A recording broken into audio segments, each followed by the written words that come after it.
नमस्ते। आप सुन रहे हैं गो गोरखपुर रेडियो। मैं हूं आपका दोस्त कुणाल और वक्त हो चला है बात यूपी की के ताजा एपिसोड का। स्वागत है आपका। आज की सबसे बड़ी खबर है उत्तर प्रदेश की राजनीति का एक ऐसा पन्ना जो 28 साल तक धूल में दबा रहा और अब जाकर खुला है। सोचिए, साल 1997 के वो सियासी दिन जब लखनऊ के गलियारों में हर पल एक नई हलचल होती थी। सत्ता का तख्त कब किसके हाथ से फिसल जाए कोई नहीं जानता था। और इसी हलचल के बीच एक बड़ा राज आज सबके सामने आया है। यह राज सिर्फ एक खबर नहीं बल्कि इतिहास की एक ऐसी परत है जो तत्कालीन राजनीतिक समीकरणों, गठबंधनों की फ्रेजिलिटी और व्यक्तिगत महत्वाकांक्षाओं की जटिलताओं को उजागर करती है। 1997 का साल उत्तर प्रदेश में राजनीतिक अस्थिरता का पर्याय बन चुका था। आए दिन सरकारें गिरती और नई बनती, नेताओं के पाले बदलते और जनता असमंजस में रहती कि आखिर अगले पल क्या होने वाला है। इसी उठापटक के माहौल में एक ऐसी घटना दबी रह गई जिसका खुलासा अब राज्य की राजनीति में भूचाल ला सकता है। यह खुलासा न सिर्फ पुराने कड़ियों को जोड़ेगा बल्कि कई बड़े राजनीतिक हस्तियों के नाम भी इस विवाद से फिर जुड़ेंगे जिन्होंने उस समय सत्ता के गलियारों में अपनी छाप छोड़ी थी। यह देखना दिलचस्प होगा कि इस राज के खुलने के बाद वर्तमान राजनीति पर इसका क्या असर पड़ता है और क्या नए समीकरण बनते हैं।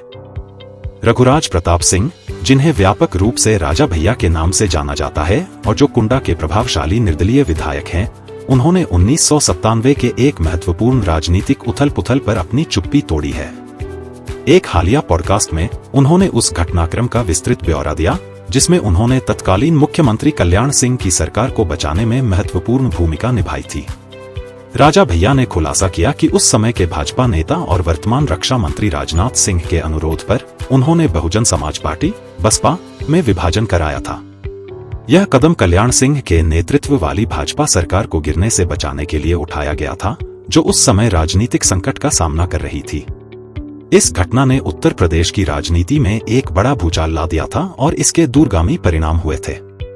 राजा भैया का यह बयान उस समय की राजनीतिक उठापटक और पर्दे के पीछे हुए समझौतों पर नई रोशनी डालता है जिसमें उन्होंने एक प्रमुख खिलाड़ी की भूमिका निभाई थी।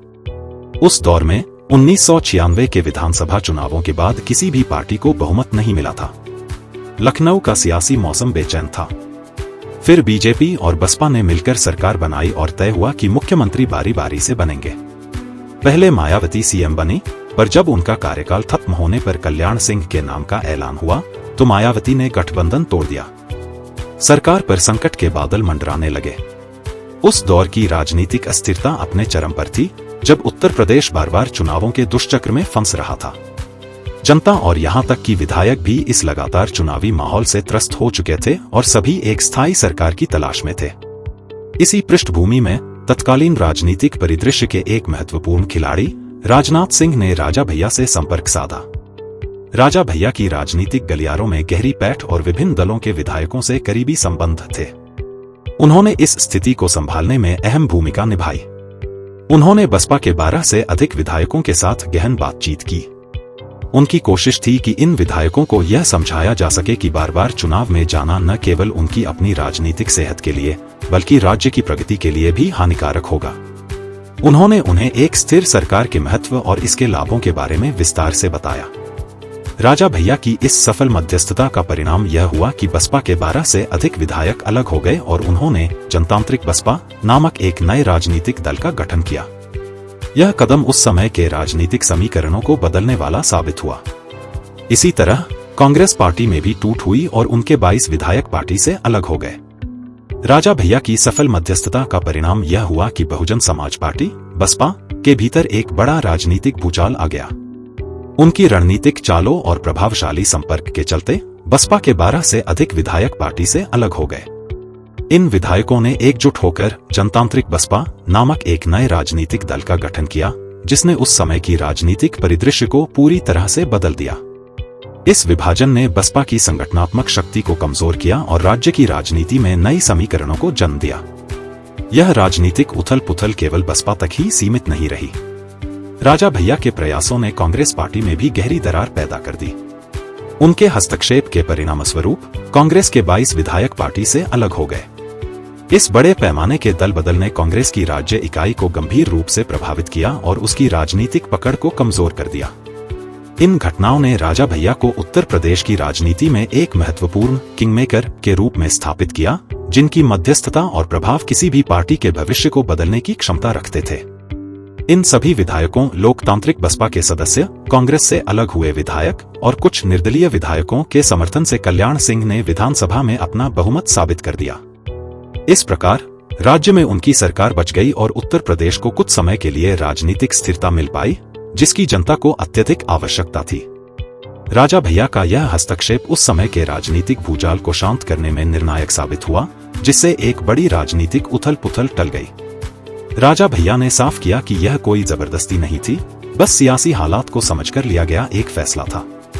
उन्होंने यह भी कहा कि इस काम के बदले उन्होंने न तो कोई मंत्री पद मांगा और न कोई लालच।